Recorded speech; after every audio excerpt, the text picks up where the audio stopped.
Shalom, perkenalkan nama saya Natalia Marleti, NIM 19021111792, mata kuliah yaitu Sejarah Gereja Indonesia. Nah, pada materi kali ini saya akan menyampaikan yaitu tentang sejarah Gereja Kalimantan Evangelis atau GKE. Nah, di mana pada abad ke-19 ketika sejarah gereja Kalimantan pada abad ke-19 ketika di Eropa terjadi kebangkitan kesadaran untuk mengabarkan Injil ke seluruh dunia. Abad ini dikenal yaitu dengan sebutan yaitu The Great Century atau disebut juga dengan abad agungnya untuk kesebaran Injil. Nah, pada tahun 1830-an tersiar kabar yaitu mengenai Pulau Kalimantan di tanah Jerman. Nah, dalam cerita-cerita itu digambarkan mengenai ratusan ribu orang Dayak masih tertinggal dalam peradaban. Sering terjadi perang antar suku, praktek pengayaan, masyarakatnya tidak mengenal pendidikan dan pelayanan kesehatan. Nah, orang-orang Dayak tersebut tinggal dalam kegelapan.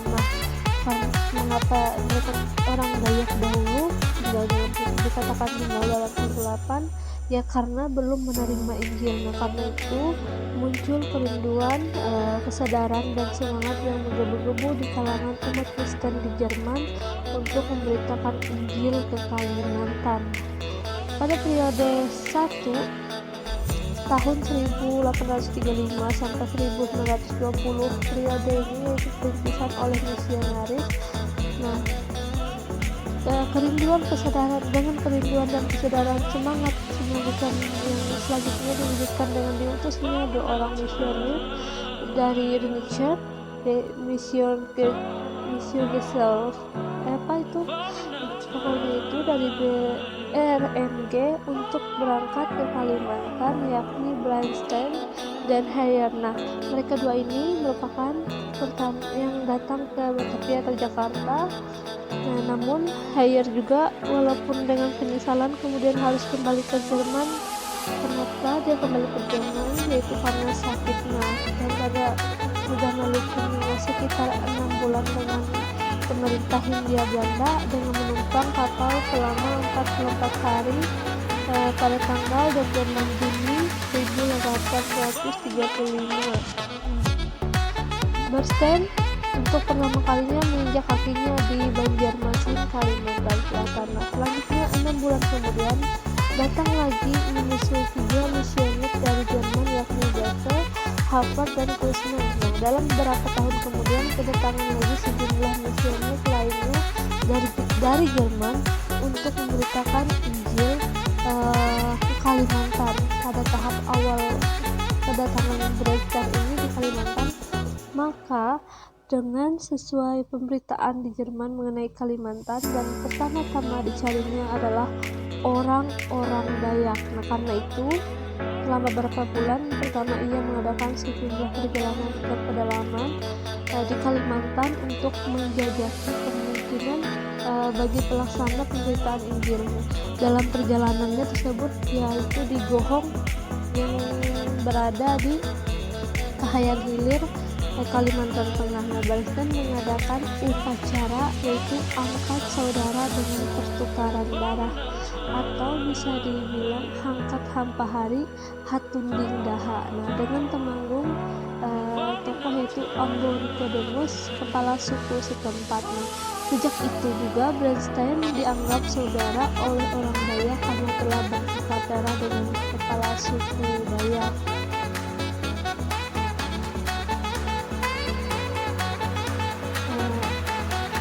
Persebaran Injil dilakukan di beberapa wilayah pangkalan atau stasi. Nah, persebaran Injil yang pertama di Pulau Kalimantan adalah yang terdapat di Desa Bara yang terletak di tepian Sungai Murong, Kabupaten Kapuas, Kalimantan Tengah, yang didirikan oleh seorang penginjil dari Danish Valley Mission Berger tahun 1839. Disinilah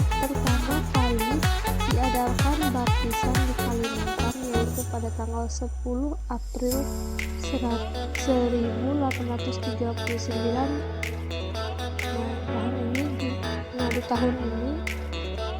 Di tahun 1839 ini dianggap itu sebagai tahun cikal berdirinya GKE, sehingga dimasukkan ke dalam komponen unsur logo resmi GKE. Dan ada juga kemarin tepatnya di tanggal 10 April 2021 itu ulang tahun GKE yang ke 182 kalau tidak salah. Nah, dengan demikian ada beberapa metode yang dipakai oleh para misioner untuk mencapai orang Dayak dengan Injil adalah yang pertama, memenangkan ikatan persahabatan dan persaudaraan. Nah, pendekatan dengan golongan atasan kepala suku Dayak. Yang ketiga, perbaikan taraf hidup sosial ekonomi rakyat. Yang keempat, pendidikan, dan yang kelima yaitu pelayanan kesehatan. Periode yang kedua yaitu 1920 sampai 1935 itu periode peralihan Zending. Nah, sejak tahun 1938 yaitu persiapan untuk membentuk jemaat-jemaat yang tersebar di Kalimantan hasil dari pertebaran Injil RNG dan BMK dalam satu wadah lembaga gereja. Nah, dalam rangka persiapan itu pada tahun 1932 didirikan oleh Teologia di Banjarmasin. Usaha memperkuat peran orang Dayak pun dilakukan dengan serius oleh pihak Zending, BM, dan pada tahun 1935 adalah tahun yang paling bersejarah dengan berdirinya Gereja Dayak Evangelis atau disingkat menjadi GDE secara mandiri.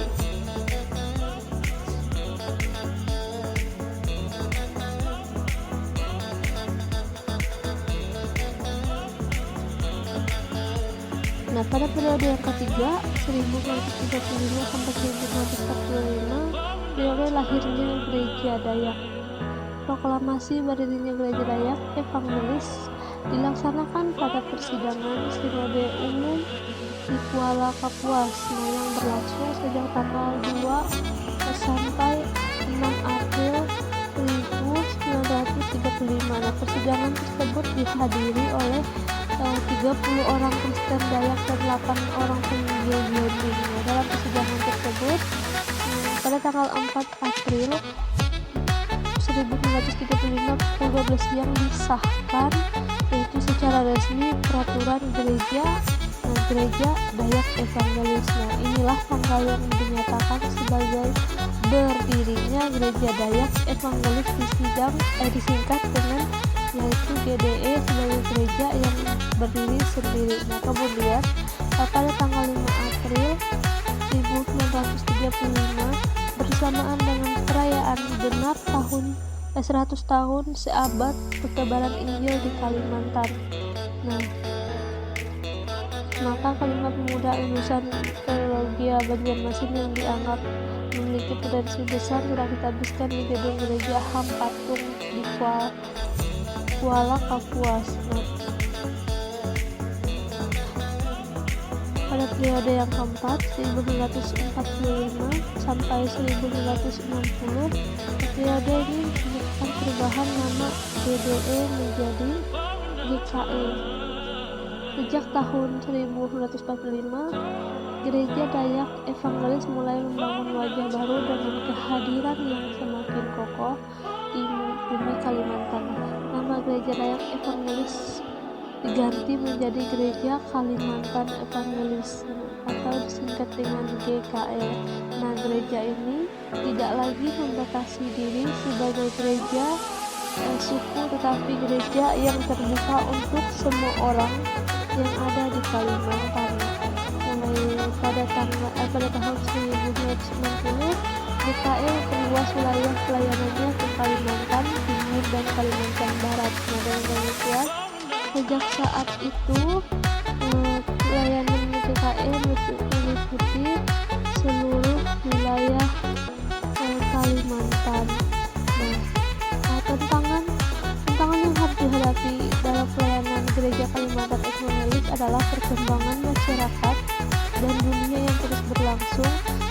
cepat dan berubah-ubah.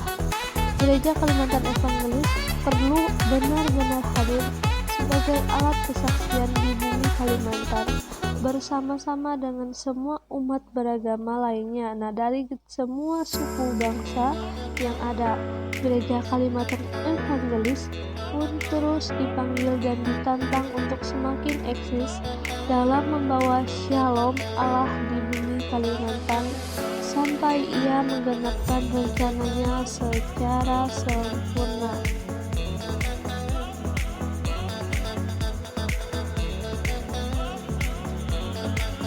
Nah, lahirnya Gereja Dayak Evangelis atau GDE ini pada tanggal 4 April 1935 yang dicetak ulang oleh Majelis Riset GKI Palangkaraya tahun 1993. Sebagai generasi muda, kita harus bangga akan rasul-rasul Tuhan di tanah Dayak ini, bermula dari pendeta Johan Hendricks, Bernstein, dan para misionaris lainnya yang berjuang tanpa memikirkan keselamatan diri, tapi menyerahkan semua kepada Tuhan, dan juga 5 pendekar Dayak yang pergi melayani tanpa pamrih untuk memberitakan keselamatan dan menjadikan kita bangsa Dayak menjadi bangsa yang beradab, memiliki pengetahuan dan memiliki kasih yang utama, memiliki Tuhan Yesus sebagai Tuhan dan Juru Selamat.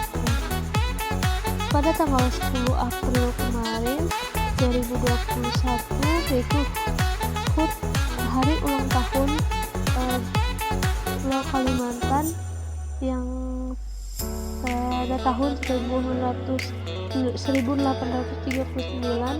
Pulau Kalimantan yaitu menerima kabar keselamatan dengan dibaptiskan seorang dari suku Dayak di Bet Habara menjadi pertanda benih Injil telah diterima dan mulai tumbuh. Nah, sejak saat itu gereja menjalankan panggilan sucinya untuk bersekutu, bersaksi, dan melayani di tengah berbagai tantangan guna menyatakan kasih dan anugerah Allah. Seperti pada kondisi saat ini, yaitu COVID-19. Nah, pada tanggal 10 April 1839, hari Sabtu kemarin, tepatnya hari Sabtu, yaitu perayaan ulang tahun Gereja Kalimantan Evangelis yang ke-182 tahun. Sekian dari presentasi saya. Jika ada yang kurang jelas, mohon maaf. Dan saya mengambil sumber materi saya ini dari internet, yaitu yang dikutip oleh William Mas.